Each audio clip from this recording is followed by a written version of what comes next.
Coming up, the race for 270 is on. Plus, Washington State has a few initiatives that could have large repercussions nationwide. And students have conflicting opinions over the new ban on all things Greek. Those stories and more tonight on Murrow News 8.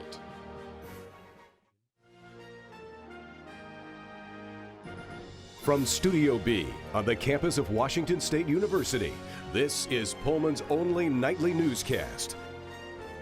This is Murrow News 8. Good evening, I'm Taylor Graham. And I'm Calvin Crawford. Thanks for joining us for our 2016 election coverage. It's finally November 8th and the race for 270 electoral votes is on. The majority of East Coast polls are now closed. Donald Trump has seen wins in Alabama, Mississippi, West Virginia, Indiana, and Kentucky, while Hillary Clinton won in Vermont, the home state of her primary rival, Senator Bernie Sanders. Clinton also saw success in New Jersey, Massachusetts, and Maryland. Right now, Clinton sits at 104 electoral votes compared to Donald Trump's 139. And after a seemingly endless election cycle, the nation is just hours away from electing its next president. On campus, students have been vocal about their preference for each candidate.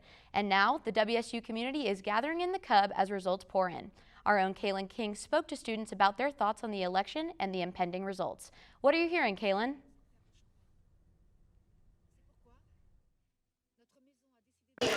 Thanks, Taylor. I'm here at the Compton Union Building, and as you take a look behind me, you notice a crowd of anxious students ready to see how the election will unfold. There's been a lot of mixed emotions and debate as each student shares their opinion about each of the candidates. I was able to dive in and ask them questions about how the election will unfold. Have you been noticing a lot of people dropping off their ballot today? Yes, this ballot box is actually like jam full.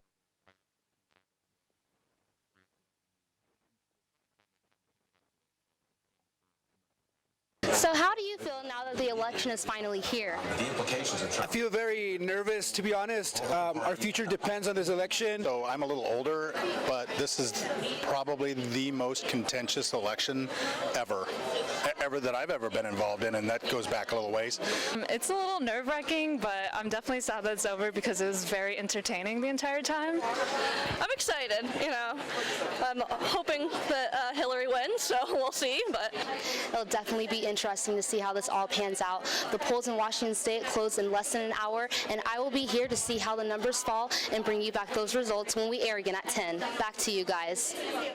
Thank you, Kaylin. Well, we have a lot to cover tonight as the presidential election is in full swing. Polls have closed in several states: Virginia, Indiana, Kentucky, Vermont.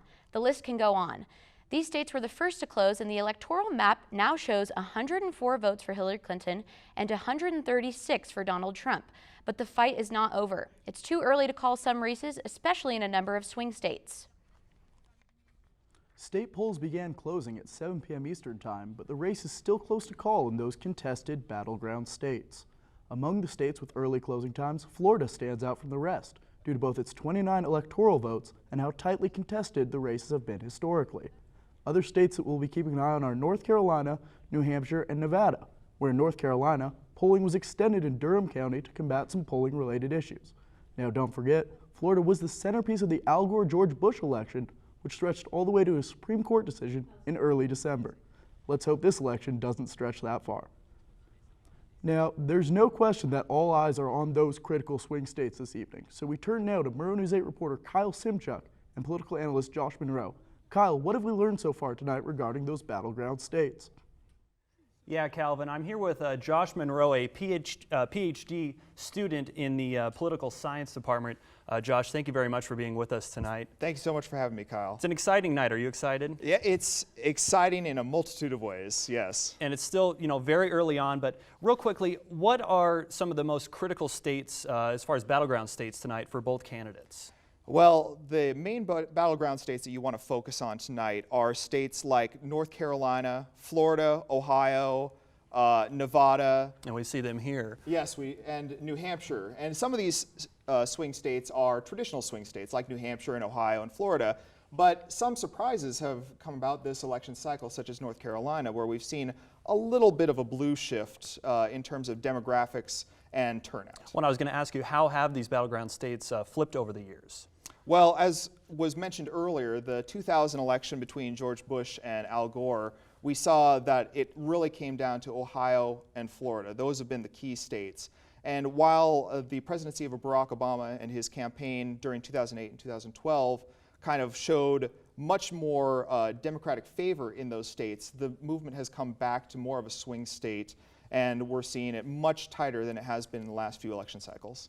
And let's talk quickly about Florida. I know as of now, Donald Trump was slightly ahead in Florida. What do you expect that result to be later on? Well, it's a very close race.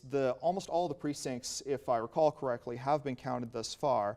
And it's been polling so close in the last couple of weeks that you could honestly say that it could go either way. Again, bringing back those ghosts of 2000. But at this point in time, I believe there's a slight favor for the Republican candidate Donald Trump, which isn't that big of a surprise. What may be a bit of a surprise is the margin by which he is leading, which is about 2 points presently.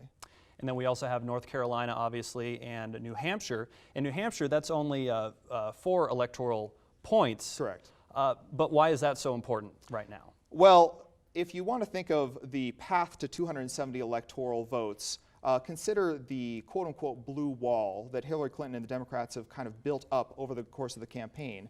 And prior to tonight, their wall in terms of solidly Democratic and blue-leaning states was close to 270. So all you needed for Hillary Clinton to exceed that 270 threshold was just 2 votes, and New Hampshire's 4 would give her that. And as you heard in Kaylin's piece, these are some of the most disliked candidates in modern history on both sides. The nation, in a way, would you say, is polarized right now? Yes, there's been a trend over the last arguably 40 years of we've seen polarization, especially at the elite level, so between elected officials. And while there are arguments that the general electorate itself is not as polarized, there are a variety of scholars, such as Morris Fiorina out of Stanford, who would attest to that, that we've seen that the way that the media has portrayed the race and portrayed the candidates have done so in such a way that the general public has been given a lot of reasons not to like either candidate. Mm-hmm. And if you don't like either candidate, you do have another option. It's the third party, but we haven't seen them coming in as strong this year, or really in any past years. Why do you think in an election year when both candidates are so disliked, why isn't the third party getting a boost right now? Well, if you want to think about it on a more technical level, there is something called Duverger's law, which says that in a first past the post, so whoever gets the most votes wins, and in a single member district situation, the electoral system will default to 2 parties. So just the natural choices that are given to voters and the choices that they make will naturally go to 2 parties. There have been some appealing messages by the third party candidates, but none so comprehensive and backed by such a strong party system to enable them to rise in the polls. Mm-hmm. And talk a little bit about the Electoral College. We know you have to get to 270 to win the election, but those electors, they're not necessarily bound by what voters decide. Yes. A lot of people think that the general public, all 330 million people in the United States, choose who the president is. That's not true. What happens is that the general public elects the electors, 538 in total, who will then choose who the next president is. And there have been a few outspoken individuals who have said that they are not going to back the candidate of their party's choice should the state that they represent swing in that direction. Mm-hmm. Well, Calvin Taylor, the night is still young, and we will continue to analyze the results as they come in. But as for right now, back to you guys. Thank you, Kyle. It's crazy to think that a few states hold so much power in this 2016 election. It'll definitely be interesting to see where these states lean in the coming hours. We look forward to coming back to you both later in the broadcast. But as for now, Murrow News 8's Brooklyn Graditi joins us to discuss some of the initiatives that are being voted on here in Washington, from minimum wage to banning firearms for some. So, Brooklyn, what are some of the standout initiatives on the ballot this year? Hi, guys. Yeah, so we have 6 initiatives, but the big ones that I think a lot of us are focusing on is raise in the minimum wage, courts banning access to firearms, and a carbon tax, the nation's first and the only one on the ballot. Yeah, awesome. So if the minimum wage does get voted in, when can we expect to see a $13.50 minimum wage? So the $13.50 isn't supposed to appear until 2020. It's going to be a gradual raise, much like the one we've seen in Seattle. But the interesting thing here is there will be a paid sick leave by January 1st of next year, if that one is a yes. Okay, awesome. And as for the firearms initiative, if that were to be voted in, what would the process of blocking someone's access to firearms look like? Yes, so I-1491 says that courts could allow the temporary suspension of firearm access to prevent someone from harming someone else or themselves. So what this kind of means is that family members or those close to the person in question could go to the court and say, hey, I think this person is going to hurt me or themselves, and then they would look at the situation and see if they could ban their right to buy a gun and take away their gun that they have or any firearm for up to a year. Okay. So this one's receiving a lot of controversy, and if it does get voted yes, it would go into effect December 8th. This year. Yeah. One's sure a contentious issue. It'll be really interesting to see how that works out. Definitely, definitely. Well, thank you so much, Brooklyn, for your insight on these initiatives. We look forward to coming back to you later in the broadcast. Guys. Yep, coming up after the break, our team has all you need to know about the election on the local level. Don't go away.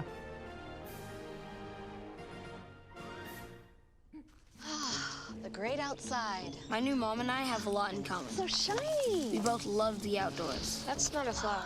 And she knows a lot about wildlife. A labradoodle.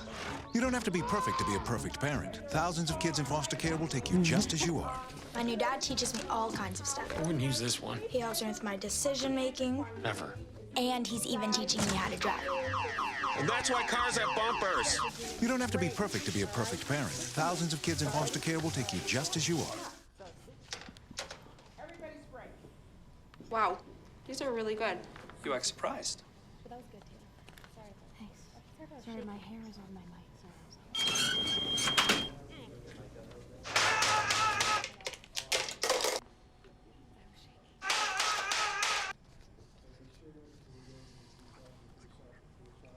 Practice makes perfect. You don't have to be perfect to be a perfect parent. There are thousands of teens in foster care who don't need perfection. They need you. You bought a place? You seriously have enough saved to do that? We've been putting a little aside each month. So at the end of the month, we have nothing left to save. How is my account overdrawn? When it comes to financial stability, don't get left behind. Get tools and tips for saving at feedthepig.org. Welcome back. As intense as the race for the White House is, we cannot forget about our local elections here in Washington State. The general election for Washington's 5th congressional district features a rematch between Republican incumbent Cathy McMorris Rodgers and Democratic challenger Joe Pacotis. The primary election was held on August 2nd and saw McMorris Rodgers leading with 42% of the vote compared to Pacotis' 31%. McMorris Rodgers has served as a U.S. representative for the 5th congressional district since 2005. Voters in Washington will also be electing a senator tonight, choosing between incumbent Patty Murray or Republican challenger Chris Vance. Murray and Vance combined to win 80% of the votes in the August primary, with Murray collecting close to twice the votes of Vance, with almost 54% of that vote. Washington has not elected a Republican senator since Slade Gorton in 1994, and if the primaries are any indication, that streak looks to continue tonight. Washington voters have not only had a history of voting for Democratic senators, they also lean left when it comes to governors.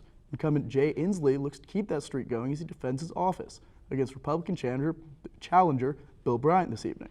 Washington's last Republican governor was John Spellman, who was elected in 1981, and the office has gone Democrat ever since.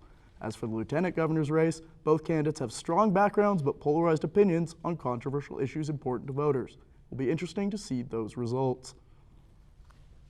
If you missed any of our local initiative coverage early in the show, don't worry because we've still got you covered. Brooklyn Graditi will join us again to fill you in on a controversial carbon tax initiative after the break, so stay with us.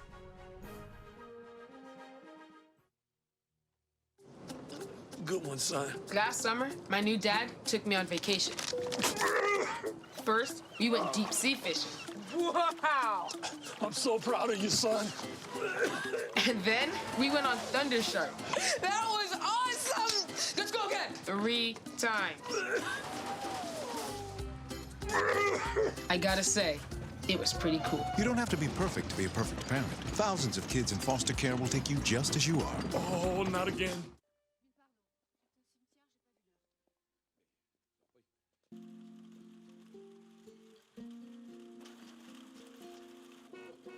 Dad's home. The smallest moments can have the biggest impact on a child's life. Take time to be a dad today. Welcome back. We're once again joined by Brooklyn Graditi. But before we get to Washington's proposed carbon tax, let's take a look at the updated electoral map. We see right now Donald Trump, instead of 136, he's actually just won Montana as projected by CNN. So Donald Trump, 149 electoral votes compared to Clinton's 109. We now know that Republicans will maintain control of the House of Representatives. But as for a switch in the Senate, the Democrats would need 4 seats to tie, and in the event of the tie, it turns to the vice president. So it'll be interesting to see what happens there. Thanks again for joining us, Brooklyn. Of course, Taylor. So can you tell us more about this proposed carbon tax here in Washington? Yes, so Initiative 732, this is the nation's first ever carbon tax, and what it means is a tax on carbon emissions for use of fossil fuels and any electricity generated using fossil fuels. Now, this is the only carbon tax on the November ballot in the nation. So again, the point here is just to tax carbon to reduce emissions, save the planet, essentially, expedite transition to clean energy, and here in Washington, we're the 5th largest oil refiner and the 26th largest carbon dioxide emitter. So this is a pretty big one for us, first in the nation. And if that is voted yes, we will see that happening July 1st of next year. Can you kind of localize this for us? What does this mean for the average Washingtonian? Right. What effect will this have? Well, you know, taxes, again, it is a tax, so prices are going to go up. If you own a business that would use any of these fossil fuels, your prices are going to go up. But, you know, analysts have been looking at the carbon tax that is in place right now in British Columbia, and there's yeses and nos. I mean, there's benefits and not. Some are saying it's great, some are saying it's not going to do much. I guess we'll see. Early polling in Washington shows about 50-50 on support and opposition and a lot of undecided voters. So, great. Thank you so much, Brooklyn. We really appreciate you breaking this down for us. And we look forward to hearing more from you again at 10 o'clock tonight. Thanks, Taylor. Coming up after the break, Pullman's Greek community is reeling after a surprising move by the Interfraternity Council and Panhellenic Council. Don't go away.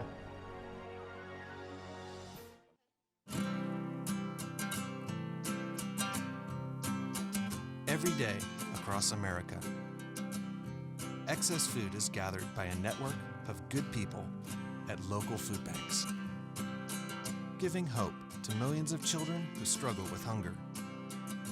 They've earned their wings, and you can too. Together, we can solve child hunger. Support Feeding America and your local food bank at feedingamerica.org.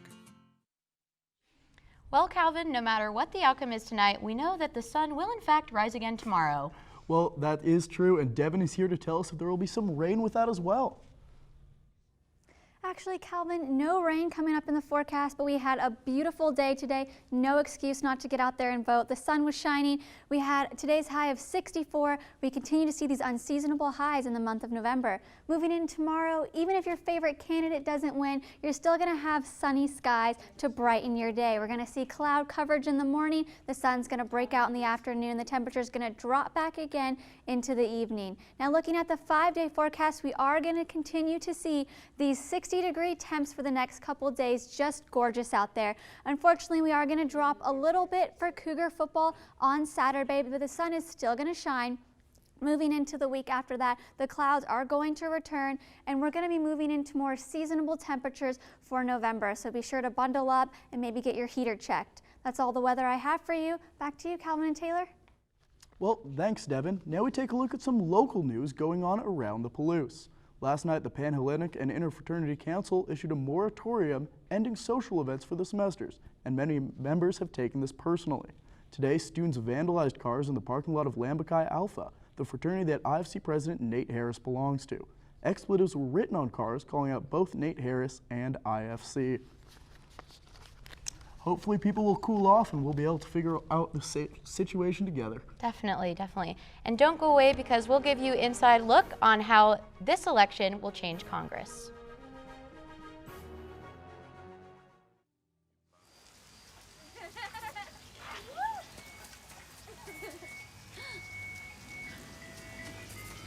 Mom, can we get some ice cream? Please, Mom, please. No, we're having dinner soon. Please.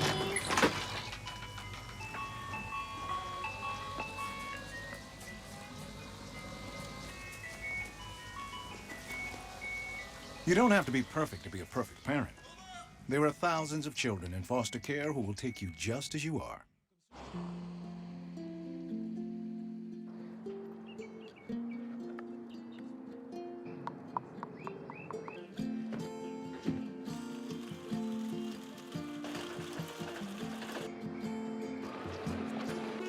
Dad's home. Yeah. The smallest moments can have the biggest impact on a child's life. Take time to be a dad today.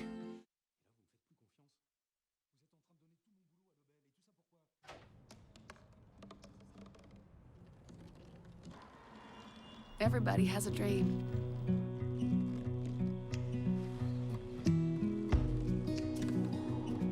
Mine was to see the ocean. And with a little help,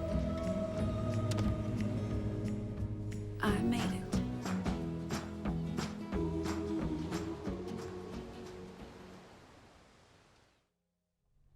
Welcome back. We turn to Kyle Simchuk once again, who's standing by with political analyst Josh Murrow.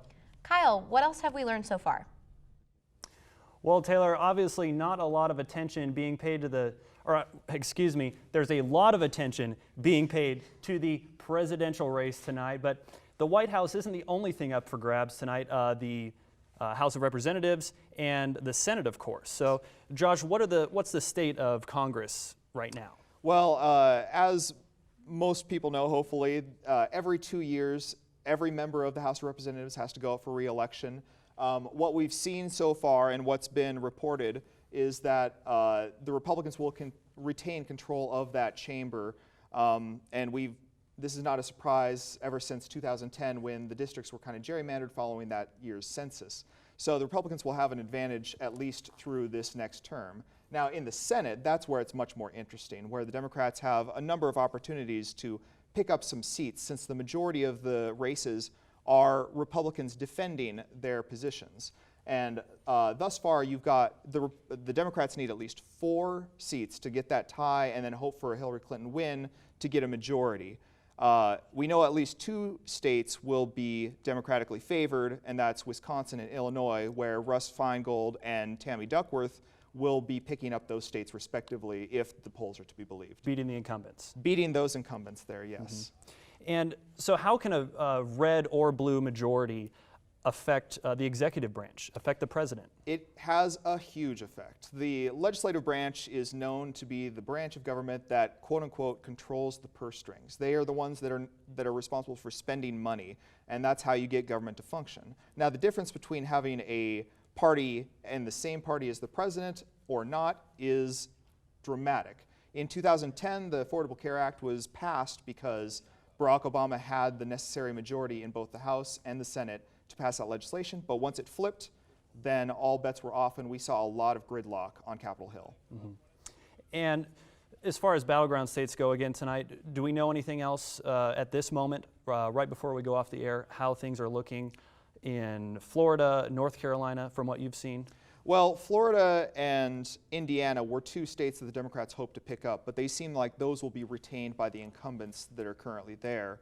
The Democrats pulled money out of those states a few weeks ago and tried to devote them to other states like Missouri and Nevada, hoping to find advantages in those states. So those are probably the 2 big states to watch, Nevada, Missouri, and I'd probably even throw in New Hampshire, well, and Pennsylvania as well. A lot of states to watch. So if you're on the Trump campaign at the watch party, what's that atmosphere like right now? What are they thinking? I imagine no matter what party, what group you're a part of, there's a lot of stressful watching and a lot of cautious optimism. For the Trump team, you want to keep seeing that momentum that we've seen thus far carry over to the Senate races. And for the Hillary Clinton campaign, I'd say, hope to see some of the districts that have yet to report, some of the precincts that have yet to report, show up in the Democrats' favor. Yeah. And what about Team Clinton? What are they saying right now? Oh, yes, of course. We got to remain balanced. Yes, absolutely. You definitely want to see a lot of those Senate races go down in favor of the Democrats, hopefully take advantage of what has been a very controversial campaign, especially on the part of the Republican candidate Donald Trump. There was a lot of worry that the down ticket races would negatively affect the Republican candidates there. And it's in the Clinton team's hopes and dreams that those races will end up flipping in their party's favor. And we will certainly see. And before we go, anything else you think we should be watching for as we head in to these final hours? My only advice is to remember that we're all friends here. And no matter what happens tonight and into tomorrow, we're all working together to make this country as successful as possible. And obviously the Supreme Court that's a very big, it's going to be, this election will influence that, and we'll be discussing that later on tonight. And, there's still a lot more to discuss tonight on our 10 p.m. show, including the Supreme Court and the future of both parties. But for now, we're going to send it back to you, Taylor and Calvin. All right. Thank you so much, Kyle and Josh. We really appreciate it, and we're looking forward to those updates. We're going to take a short break, but we'll be back at 10 p.m. with continued election coverage. Stay tuned for more updates on initiatives, local races, and the 2016 presidential election. Also, we're just getting now, CNN is calling Ohio for Trump. I will repeat, CNN is calling Ohio for Trump. Updated count, Trump 167 electoral votes, Clinton 109 electoral votes. This is one of the most contentious elections we've seen. It's going to be absolutely crazy to watch it at the 10 p.m. hour. So, historical no matter what. We'll see you at 10 p.m.